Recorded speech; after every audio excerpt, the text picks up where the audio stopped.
We're out here at our 360 Proving Ground site. We're at the Go Beyond 100 bushel soybean plot, and I want to give you a quick plot layout, give you a little bit of information on what we did, why we did it, so as we walk through this plot, everyone's going to have a little bit of a background on what we see out here today. So what we've got here is we've got about 3 different treatments. So we've got plant date, which loops all together here on the north end. We've got some fertility studies, which are down towards the middle of the plot. And then down towards the south end, we've got population as well as row spacing. So we're going to kind of call that our sunlight session. So how can we capture more sunlight with different populations as well as different row spacings?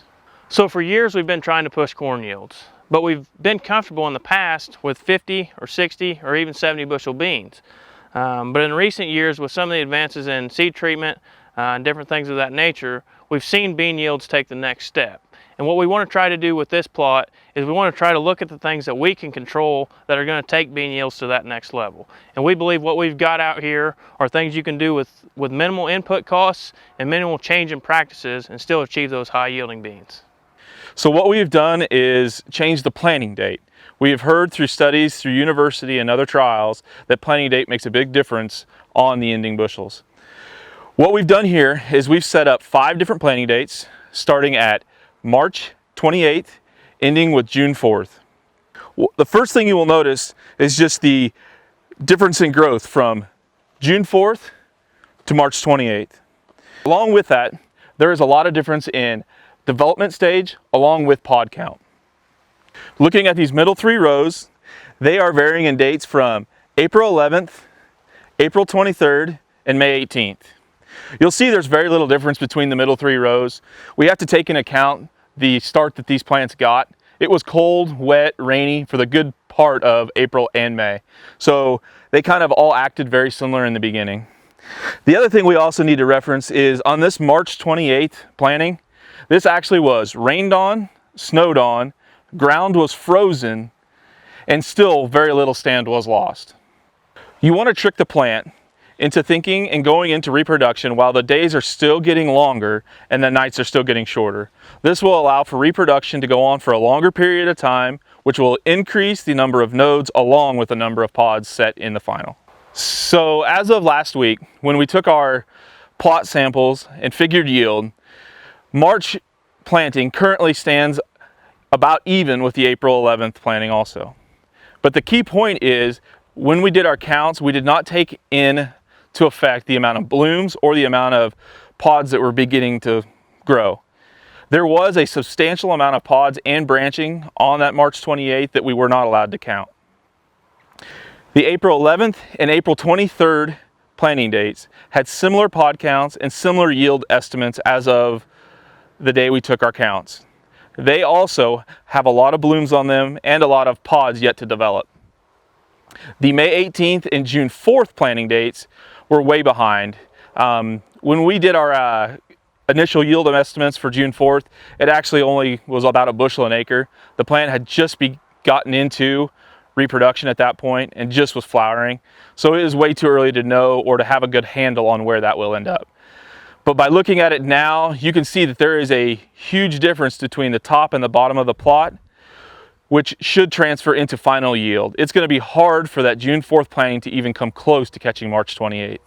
So now that we've talked about plant date, we want to look a little bit at how fertility impacts yield as well. So what we've got going on here is we've got 2 different planting dates. The first planting date is right here behind us. The next planting date is down at the south end of our plot. Now the spring we had up in central Illinois didn't allow us for much mineralization at all. So we know a soybean plant uses about 4.5 pounds of nitrogen per bushel. We also know that it fixes most of that nitrogen itself. So we typically don't have to go in and apply any extra. That is assuming we've got yields at about 60 to 70 bushel. So anytime we get over 60 bushel to the acre, there's not enough nitrogen in the air and there's not enough nitrogen in the soil to supply that plant. So when we saw the advantage to 3.5 gallon a starter in furrow, we attributed that back mostly to the nitrogen factor. That allows that plant to start fixing nitrogen a little bit earlier instead of V3, V4. And that allows us to stack those nodes on there a little bit tighter as well as push that plant on a little bit further reproductively. So when we look at comparing the April 23rd check to the April 23rd plant date with in-furrow starter, what we wanted to look at is what is driving yield. So we can see we've got our check strip here. We don't have many pods. It's kind of a tall, lanky plant that doesn't have much plant mass. Then when we look at our starter pass, we've got a lot of branching, we've got larger pods, and we've actually got several more pods on this plant than the check strip. And that's where we're getting our 8 bushel advantage here on starter at this point in the growing season. Now we want to talk a little bit about the sulfur component. When we started looking at research from throughout the industry, Purdue did several studies, and what they saw was they saw a huge advantage to adding sulfur to soybeans on sulfur deficient soils. Now we've come in with a wide drop pass, and we've actually added about 12.2 gallon of thio in with these soybeans. And what we see on this board here behind us is we're actually at R4. So when that plant starts moving that nitrogen from that stover into the seed, we could potentially see a huge advantage in bean size and bean weight.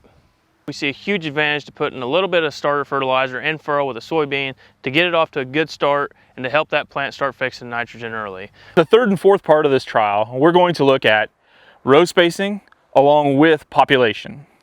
One of the things that we've talked about, and one of the things you see in some of the high yield contests, guys are starting to lower population and trying to increase the amount of bushiness or allow the plant to flex and create more beans versus putting more seed out on the ground. What we're trying to do is decrease the amount of inputs we're putting into the crop while maximizing the amount of ROI. What we've done is, if you take into account $60 a unit for soybeans, for every 25,000 plants you lower population, that's roughly $10 an acre in savings. So what we've done here is we have an 80,000, a 140, and a 120 strip. The 140, the 120, and the 80. What you'll see at first glance is there is a lot more bushiness and a lot more branching going on in the 80. When we break it down and do pod counts, what we found is the 80 actually is competing, if not beating, the 120 in pod counts and weight. The 140 actually is behind just slightly. And when it comes to the 80,000, we understand that it has to be able to do that in order to keep up with the higher populations. The final goal is to maintain and maximize yield, all while reducing inputs. The next thing we want to discuss is spacing. Within this plot, we are comparing 20-inch rows and 30-inch rows. The main advantage we've seen with 20-inch rows this far in the season is an increased canopy, which allows for better water utilization and decreased weed pressure. And we can't forget, within 30-inch rows, the increase in airflow and sunlight allows for less white mold pressure. So some of the things we learned in this plot, we really like the advantages of being able to get those bean planters out early, especially when some of those conditions are a little bit tough for corn planting. We understand that we could potentially give up a little bit of stand count, getting those planters out in March or early April, but with some of the populations things we've seen throughout this plot, we're willing to get those planters out early. We like the potential we see by being able to do that, even if it means giving up a little bit of population, because those beans are going to flex and make up for that lost population in pod count, number of nodes, and bean size.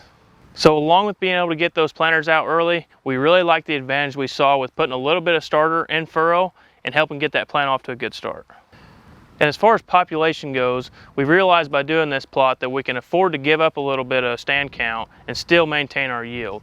With row spacing, we haven't seen a huge advantage one way or the other thus far, but we'll continue to monitor that throughout the season. All this was done in order to help you go beyond 100 bushel beans.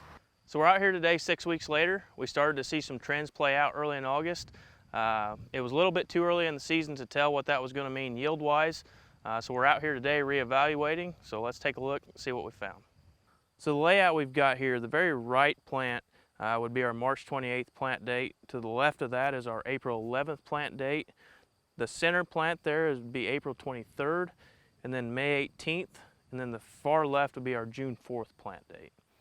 So you can see the first two, the April 11th and the March 28th, the pod set is significantly lower on those than the other three. And what that means is those plants actually flowered before that summer solstice. So they set those pods lower. They were able to get more stable later in the growing season when we got that heat, and they were able to keep more of those pods. That April 23rd plant date actually went through some pretty tough conditions from the standpoint of a wet spring. So to do pod counts, that one's actually lower than our May 18th date. So you can see how far the nodes are apart on the last three, the left three. And what that means is those plants didn't get flowered before that summer solstice. Those nodes are further apart. We've got less pods per node, and that means less pods per plant. So those last three plants are a lankier plant, a taller plant. As we do pod counts out here today, it's really looking like those earlier plant dates are starting to pull away from those later ones in terms of yield. Let's jump into plant population. We've got beans planted here on May 18th at 140,000 versus beans planted on May 18th at 80,000. When we pulled stand counts, these were actually pretty close to 140. We probably gave up a little bit of stand, but these actually dropped down to about 67,000. So when we did pod counts here, we got about 103 average pods per plant on these, and we had 56 average pods per plant on these. So we've got to have about twice as many of these to equal these in terms of yield when we start looking at stand counts. So the biggest difference you pick up between these is the branching. We've often relied on population to close those rows and get that row shaded, but you can see what this bean is able to do when it comes in terms of branching out and being able to close those rows and eliminate a lot of that weed pressure. So when we look at the 80,000 planted versus 140,000 planted, these are sure in the hunt compared to these. The trend has been going to lower population on soybeans, and so far what we've seen, we think there's really something to that. One of the big decisions we make when planting soybeans is what row spacing to put them in. And we've already talked about the advantages of a 20-inch row versus a 30-inch row when it comes to weed pressure and water utilization. But earlier in the season when we pulled these plants, we didn't see much of a difference between the two. And what we started to pick up here today is we've started to notice a lot more branching. So we've got about 20 more pods per plant here in the 20-inch row than we do here in the 30-inch row. Now, some of that could be a little bit of a reduced stand count from not having as much push power in a narrow row, those seeds being further apart. But what you can see here is since we've got more branching, we were able to capture that sunlight much better than we were in this 30-inch row. These beans were planted on April 23rd. We had several beans in the area and across the Midwest that were planted into June, especially in a 30-inch row. That's a pretty common practice around here. Means those were planted in a 30-inch row, planted late. That means a lot of those rows didn't get closed. So we have had some pretty significant weed pressure late, and being able to put those beans in a little bit narrower of a row kind of helps mitigate that risk as we start thinking about planting beans later in season. So we understand there are a lot of factors that go into choosing a row spacing. What we've tried to do in this plot is evaluate the factors that go into determining pod counts on these soybean plants. So a lot has certainly changed in this plot since 6 weeks ago when we did our first evaluation, and you can see some of those differences, especially in maturity, starting to show up behind me. We've also got things like starter fertilizer applied in this plot. We've got some sulfur applied in different strips as well. So as we move towards harvest, we'll continue to monitor these strips. We'll take these to yield and we'll let you know what we end up with here at the end of the season.